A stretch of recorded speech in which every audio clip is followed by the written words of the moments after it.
وصفتنا النهاردة هي تكملة للوصفات الاقتصادية اللي أنا بدأت أعملها. وكنت عملت في الفيديو اللي قبل ده كنت عملت كفتة فراخ بربع كيلو، فراخ بانيه أو فراخ مخلية. طلعت 28 صبع كفتة. ازاي هينفعك وازاي هيوفر لك وقتك.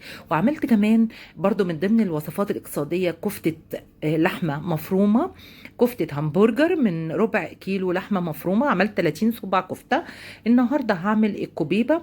الكوبيبة برضو دي من الأكلات الموفرة، لأني أنا مستخدمة فيها لحمة قليلة جدا وبعطياني كمية كبيرة جدا، وكلها حاجات سهلة وبسيطة وموجودة في كل بيت وموفرة جدا جدا وبتديكي كمية كبيرة. بس قبل ما نبدأ الفيديو يا ريت ما تنسونيش لايك واشتراك في القناة علشان تشجعوني وتدعموني. احنا اول حاجة هنعملها ان احنا هنجهز مع بعض آه، برغل، وهنجهز بطاطس، وهنجهز ربع كيلو لحمة مفرومة معصجة. أول حاجة هنجيب كوبايتين برغل، وهنجهز عليهم كوبايتين مية مغلية، ولازم تكون المية المغلية على البرغل. هنحط كوبايتين مية مغلية،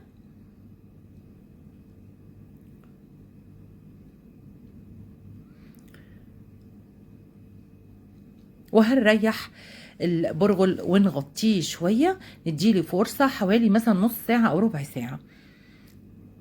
تغطيه وتركنيه على جنب علشان نبدأ بعد كده نجهز بقية المكونات بتاعتنا. هنجيب بطاطساية واحدة هنقشرها ونقطعها ونحطها في مية على النار تتسلق. هنبدأ بقى نجهز اللحمة بتاعتنا. انا هنا عملت هنا نص كيلو لحمة مفرومة، بس علشان انا هاخد نصها لحاجة تانية، لكن انا استخدمت ربع كيلو فقط من اللحمة المفرومة في الكوبيبة دي. هنعمل ايه؟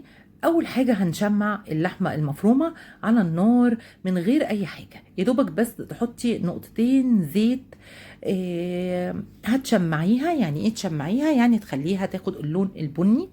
وبعد كده هنبدأ نحط عليها البهارات بتاعتنا: ملح وجنزبيل وشطة وبهارات لحمة وفلفل اسمر. وهنقلب كويس قوي لغاية ما تتشمع وتفقد خلاص المية اللي فيها. وبعد كده نكون مجهزين البصلة، مقطعة البصلة التقطيع اللي يريحك.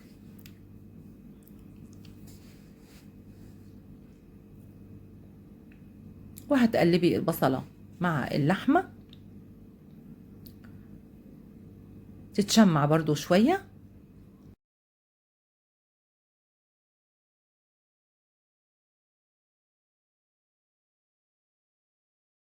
عليها وهتغطيها بقى بعد كده وتسيبيها تستوي.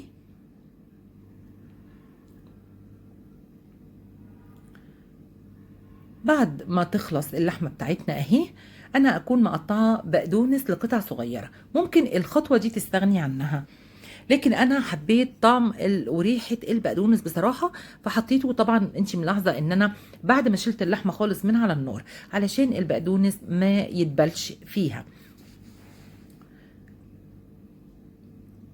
انا بقى هبدا اجهز الكفر اللي بره او الدريسنج بتاع اللحمه اللي انا هعمله من بره. ده البرغل بتاعي، كوبايتين البرغل خلاص شربوا الميه تماما وما فيهمش اي ميه خالص بصراحه. البرغل ده كله بروتين.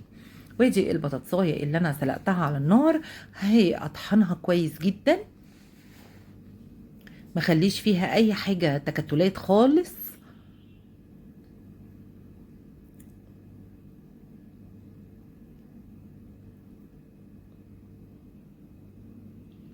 هخلطهم بقى مع البرغل بتاعي.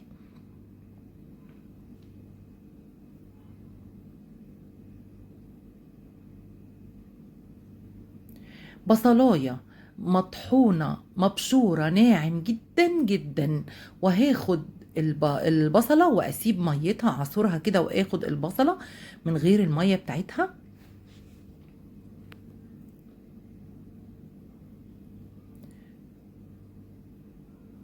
عندي هنا معلقتين نشا مش مليانين، او معلقة مليانة، ومعلقة من الدقيق. عندي بهارات، جنزبيل، توم باودر، بهارات لحمة، بابريكا، فلفل أسمر، وملح.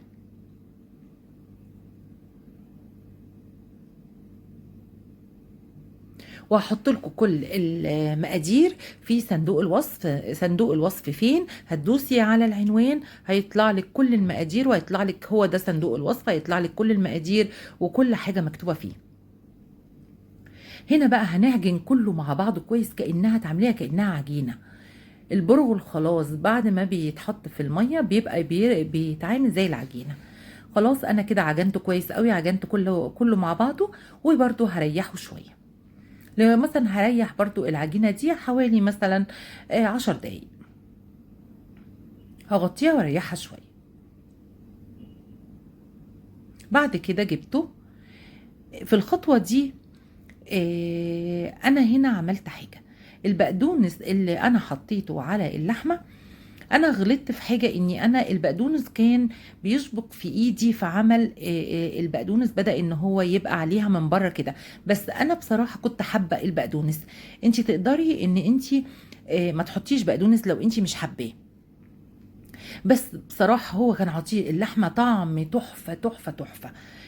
بس هو مشكلة البقدونس ان هو بعض يعني البقدونس كده شبك في الكوبيبة من بره بس، وخاصة ان انا كنت بعمل بالجوانتي. المهم ان انا عملت المقدار كله. سخنت الزيت غزير كويس جدا، وبدأت اني انا احمر الكوبيبة. طبعا الزيت لازم يكون مغطيها،